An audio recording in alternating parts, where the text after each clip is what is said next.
All right, next is the fiscal 2019 budget review and discussion, which will continue until we adopt a final budget in May. Mr. Giuliano.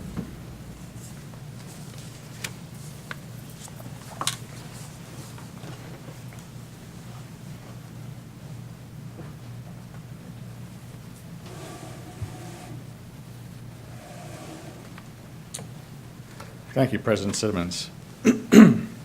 So tonight is the official public hearing on the budget, and we'll begin with reviewing some district facts.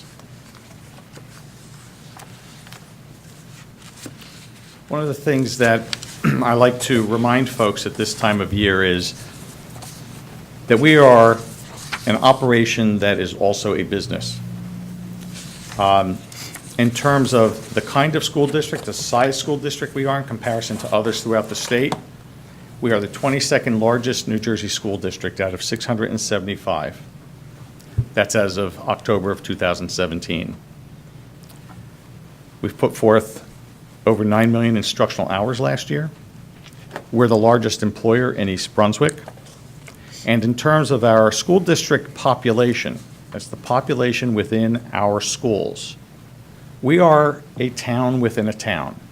When we look in comparison to other nearby towns, Milltown, for example, Spotswood, as a school district, a school system, we are larger than those two towns.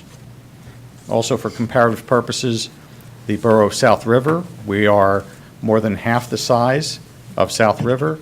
And as far as the township of East Brunswick, our school district in terms of a population is approximately 1/5 of that size.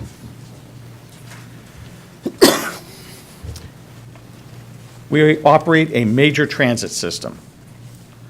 During the course of last year, we ran 570 routes, which translates into 6.75 million miles transported.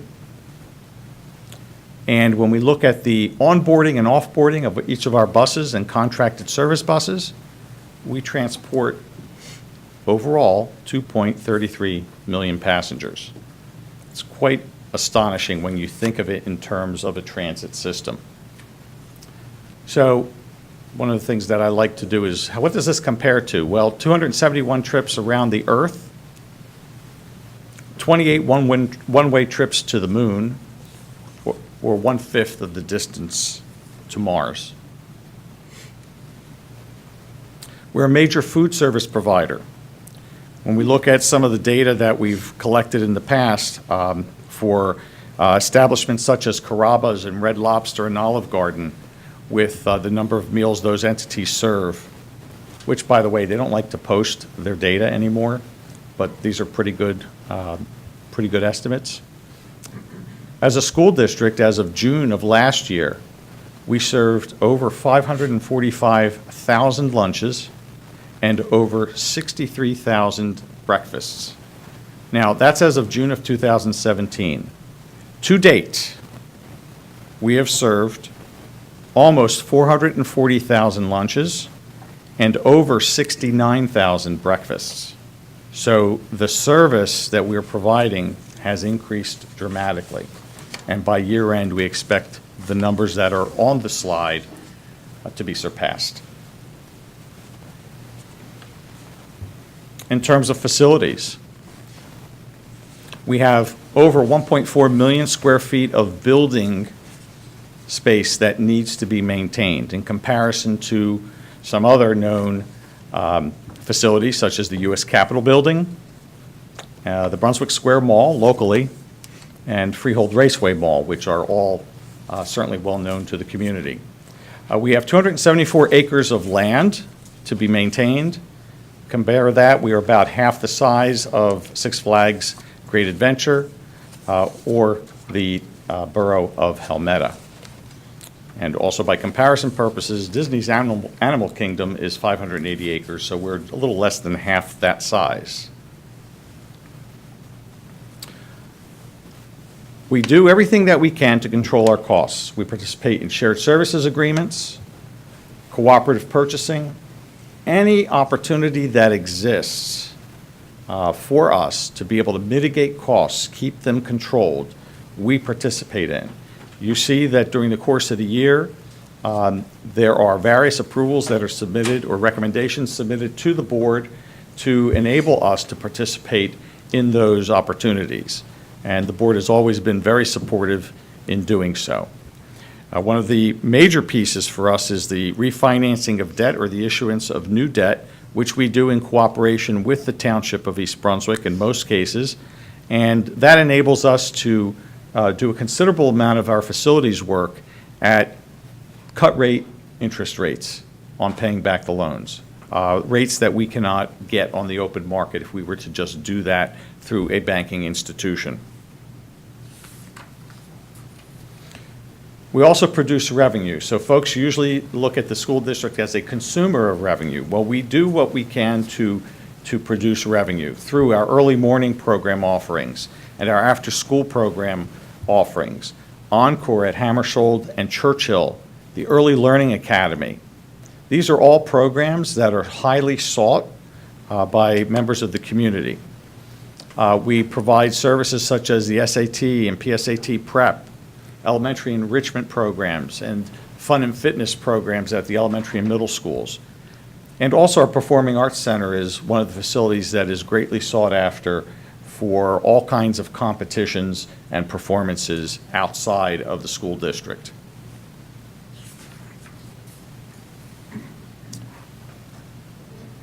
We report in our annual financial report, and you see throughout the course of the year, resolutions for all kinds of recognition. And I didn't list them all in this presentation because we've seen them from meeting to meeting and from month to month.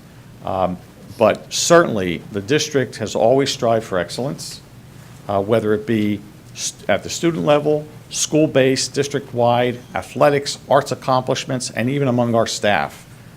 I thought it was important to note one quote with regard to the high school, and that is that the high school is without a doubt one of the finest schools in the nation.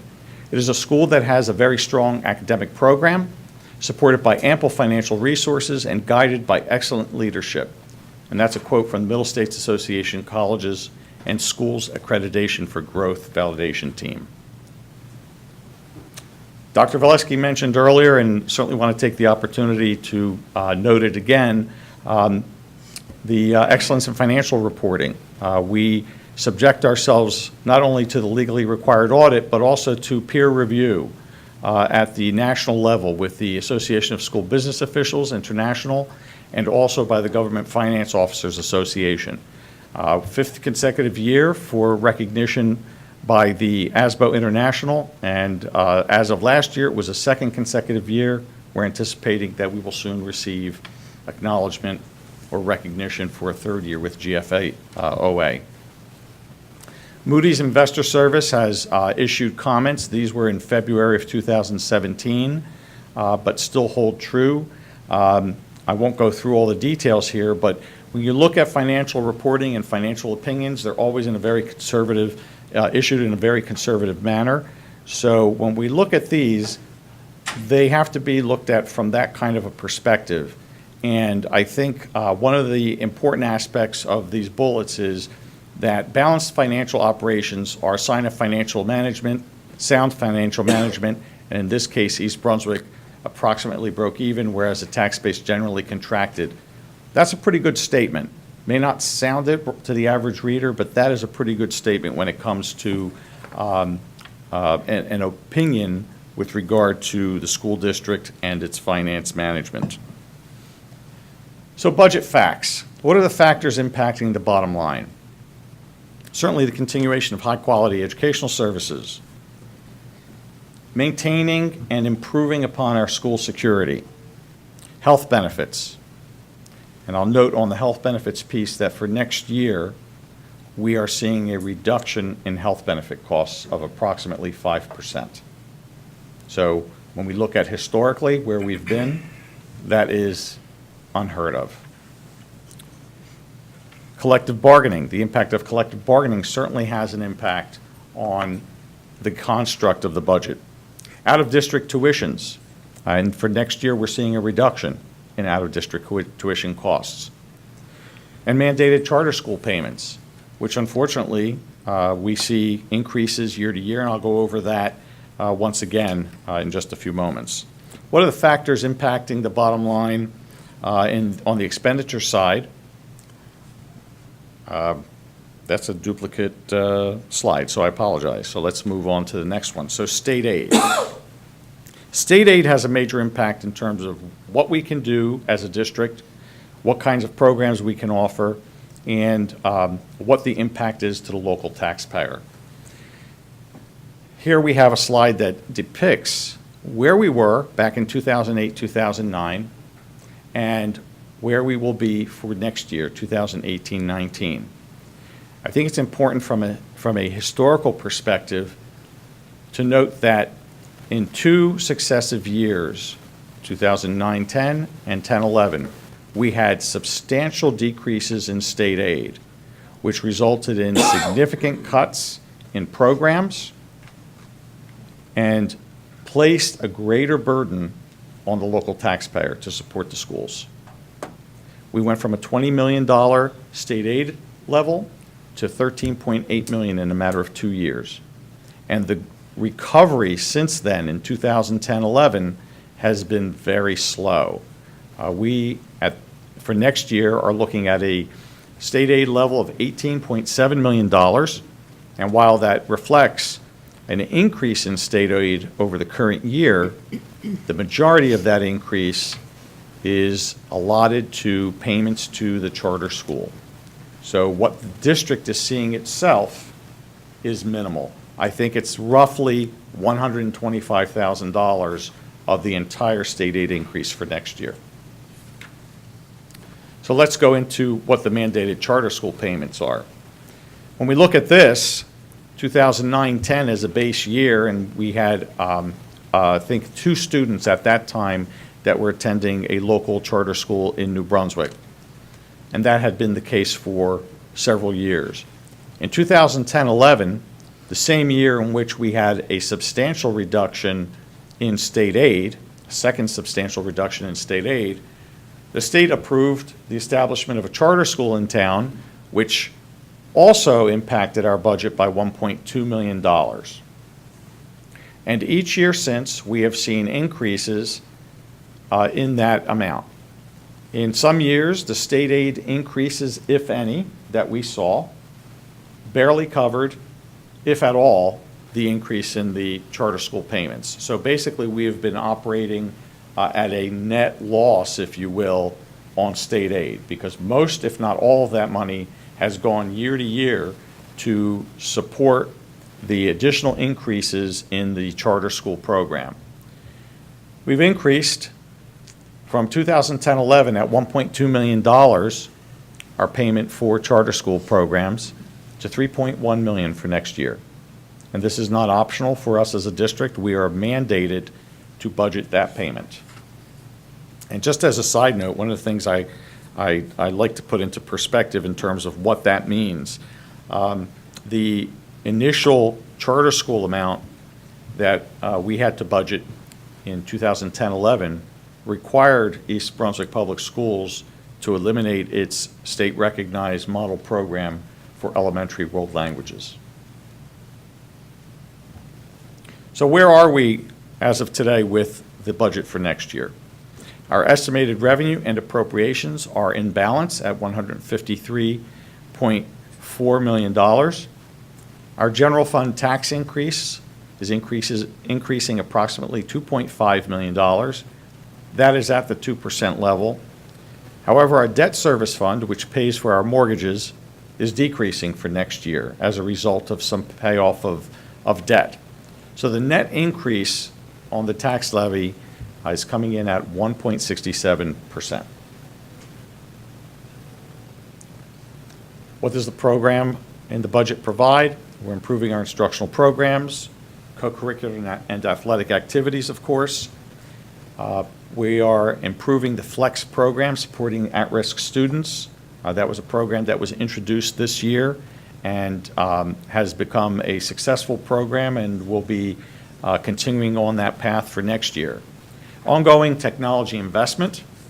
continued facilities improvements, which I'll discuss in a few moments, and overall, what we do to mitigate costs. And we always look at how do we mitigate our costs across the board.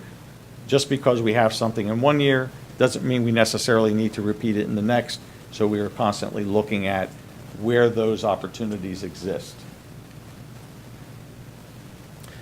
In staffing, in the teaching staff area, we are including, or have included, a student assistance specialist, a board-certified behavior analyst, 6 elementary teachers, flex program teachers, counselors, and support. In the athletics area, we are significantly improving the support in coaching for those programs. This is something that had been discussed for quite a while and was a recommendation to provide the needed supports to not only improve the program, but provide the necessary oversight to make sure that the programs are safe. We are also have included a reduction in the teaching staff as a result of class size changes, overall enrollment changes, and a reduction in 1 speech teacher at the in the student support area. In support staff, we're making some changes in guidance to provide a higher level of secretarial support. In financial services, to assist with the purchasing aspects that we manage in the district. And in transportation, increasing our bus driver support, providing for 2 5-hour positions to help supplement the services that we provide, and a coordinator to help manage the 45 or so bus drivers that we have on staff. Improvements in academics. I won't go through the entire list, but some of the items are listed here, from support for the arts and music, in ILA, math, science, textbooks as well, across the board in various areas. And in our short-term debt, we're rolling over our debt, as has been our practice year to year. We have debt that pays off, and we renew the debt to be able to enable us to continue to make improvements in our facilities that allow us to not only help maintain the facilities, but not requiring accumulations of large amounts of debt that would require a referendum question. So what do we have happening next year, or I should say in the course of this new fiscal year? In capital improvements, we have a multi-purpose room and cafeteria kitchen improvements project at Chittick and Irwin, and we'll be seeing bid results on that in the coming weeks. Roof replacement at Warnsdorfer, that recommendation is on the agenda this evening for award. Rooftop unit replacements at Frost and Warnsdorfer. These are rooftop units that were part of the addition constructions back in 1998, if I remember correctly. So they have seen their time, and it's time for a replacement. We have a need to replace grounds equipment to help support our facilities maintenance. We'll be replacing 5 school buses, security vehicles, and also trucks to help support our facilities. We have one more meeting coming up for budget discussion and final adoption. That's May 10th. So if there are any changes that we need to make, and there were some that were given consensus to at the last meeting, they will be reflected at that time. And all of the budget information is available for public access on the district website. And here are the instructions for accessing the information. Any questions? Any questions from Ms. Juliana from the board? And so at the next meeting will be the final adoption? The next meeting will be the final adoption of the budget. Okay. Next is the public hearing on the fiscal 2019 school district budget. Anyone wish to speak on the budget this evening? On the budget. We're going if it's budget related, please come to the dais. After that, we will have a good of the cause for the public. Can you please state your name and address for the record? My name's Donald Simons. I live on River Road in East Brunswick. Mr. Giuliani, you mentioned improvements to some of the buildings. I have a granddaughter that's in the high school, and I've got another one over in Churchill. And they told us that during the last major rainstorm we had, that you had a whole bunch of roofs leaking in both schools.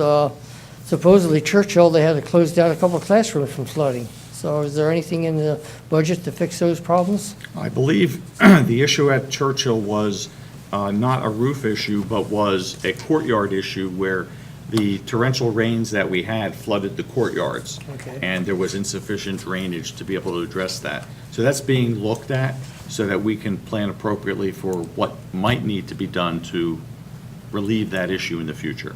So there's nothing in here for now, but it is being reviewed so that we can plan appropriately. What about the high school with the roofs leaking? Because my granddaughter told me they had a bunch of garbage cans all over the place collecting water from the ceilings. I'm not aware of that having been an issue at the high school. I do know that significant repairs have been made to the roof at the high school. The high school is part of a bigger discussion because that entire roof does need replacement. All right, thank you. Thank you. Anyone else wish to speak on the 2019 budget?